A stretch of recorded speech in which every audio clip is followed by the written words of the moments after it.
అరే వాల్యూమ్ బెటరా.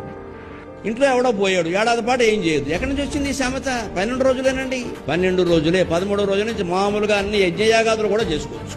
ఏ శాస్త్రంలో లేదన్న. ఏడాది మైల ఎవడు చెప్పాడో తెలియదు. చేసే పనులు ఎగ్గొడ్డా. దీనివల్ల నేను ఇటీవల విని చాలా బాధపడ్డా. హిందువుల్లో ఈ పిచ్చి నమ్మకాలు వ్యాపించడం వల్ల ఇతర మతాలకి మేలు జరుగుతుంది. తండ్రి పోయాడు, ఏడాది వరకు ఊళ్ళోకి వెళ్ళదు అని వెళ్లకుండా వీడు ఉండలేడు. ఏదో పాపం అనారోగ్యం వస్తుంది, బాధ వస్తుంది, అప్పటికే వెళ్ళే అలవాటు ఉంటుంది. వారం వారం వెళ్ళకపోతే మనసు పీకేస్తుంది. ఈ దశలో అవతలవాడు వస్తాడు, దా అంటాడు, అంతే కొబ్బరి నుండి అత్తడు తీసుకెళ్ళిపోతాడు. జరుగుతున్న భాగవతం చెప్తాడు.